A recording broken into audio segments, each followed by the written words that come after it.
Hey, it's Elizabeth again, and welcome to flip number 23. I need to start making these a lot shorter. Like, I need to cut them off like at the 12-minute mark or something. So, we'll see how it goes. We'll see how many pages I get done.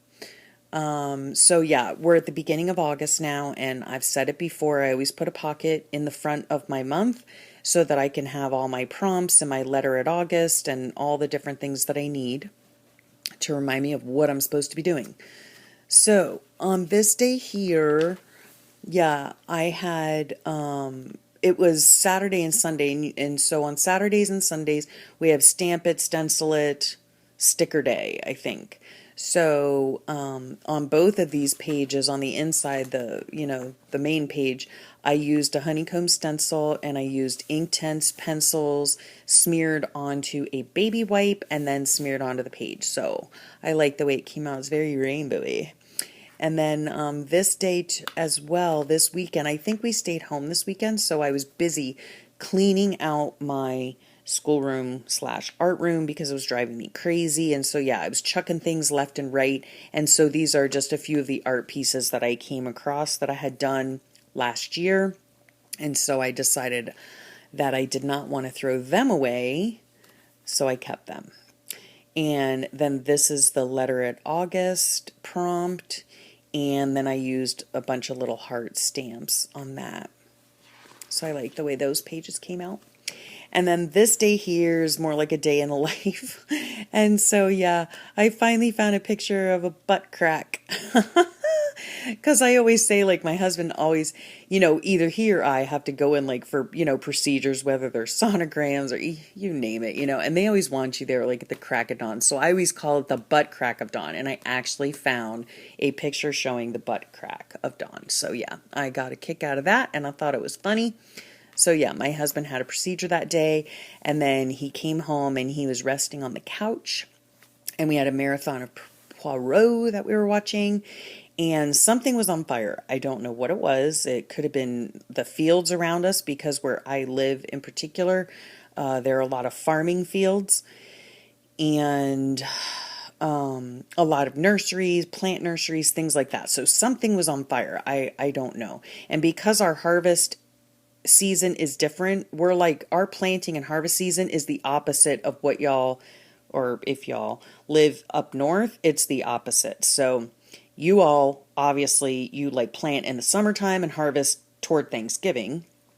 We do the opposite. We actually plant in the wintertime and harvest in the springtime. So anyhow, it could have been they were preparing the fields, and they were, burning some stuff off the fields.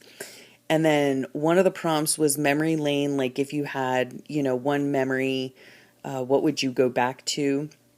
Or if you would go back to it. And I don't think that I could ever pick one memory, because I have sensory experiences just about daily. Whether it's a song I hear, whether it's a smell, a scent, that I smell, a sight, and then I'm just instantly transported back. So I love going down memory lane.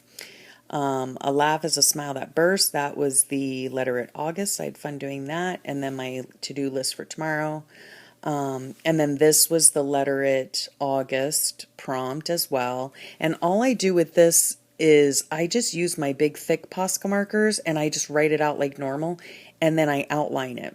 I just think it makes it look pretty. It makes it look different than just regular writing. So, and this was the Tangle It Tuesday prompt, so that was fun to do as well.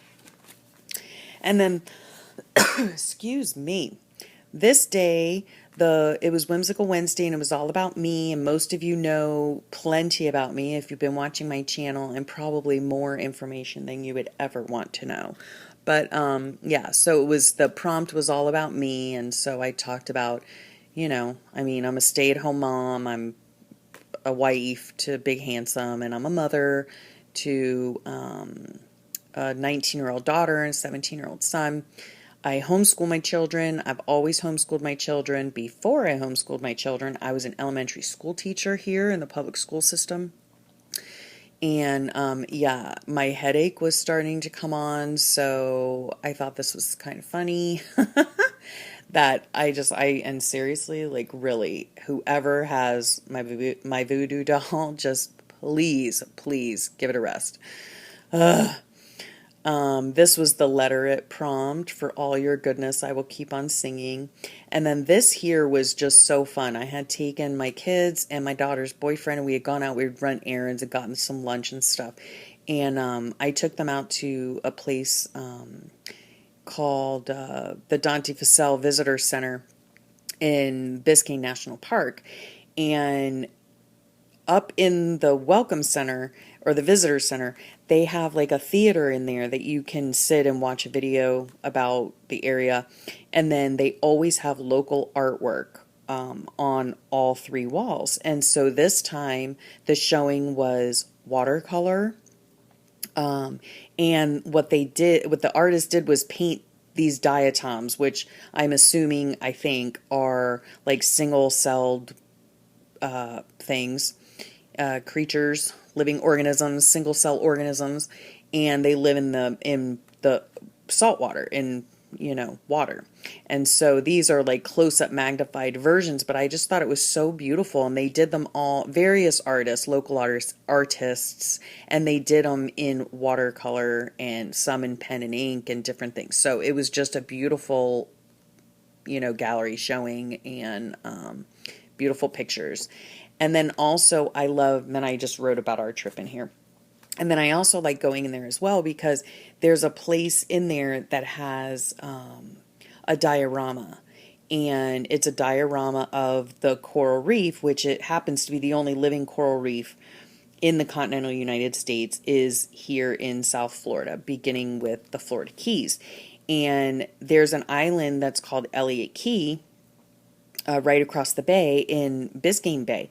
And my grandmother's family, her grandparents and her grandparents', so way back into the 1800s, they came over from the Bahamas and they pioneered this island. And they had pineapple plantation there. And so in this area, in the diorama area, there's like actually a plaque in there that shows my great grandparents, and it shows there's like a whole story about their lives and how they pioneered the island and how they lived there for 50 years. And so yeah, it's like so totally awesome, and I love going in there and seeing that. And then this day here was August 6th, which was my beauty queen's birthday. And so I had written, today, 19 years ago, we welcomed the most beautiful baby girl we'd ever seen into our lives.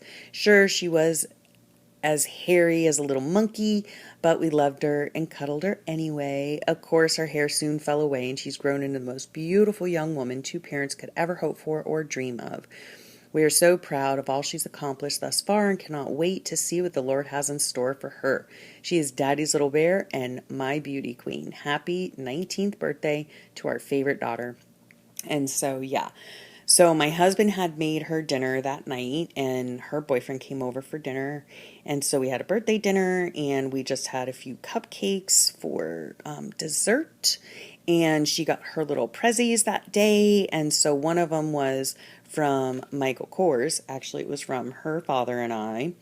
But this card was in it, and I just thought it was so cute. Your life is about to get a little more glamorous. So yeah, I decorated the little card with stickers. And then in here, this is a picture of the bag that we had got her, and it was her first big girl purse.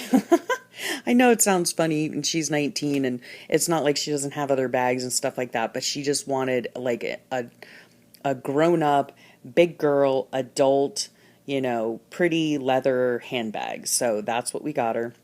Was her first big girl purse. And then we also got her actually this past weekend, because today is August 24th. So yeah, I'm still going back in time.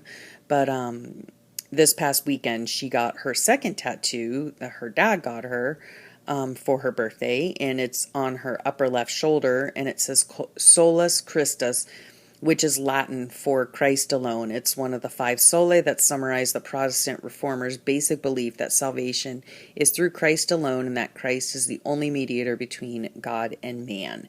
And so she chose that and had it placed where she wanted it. and it looks beautiful, and it is a symbol of her faith, and so she really likes it.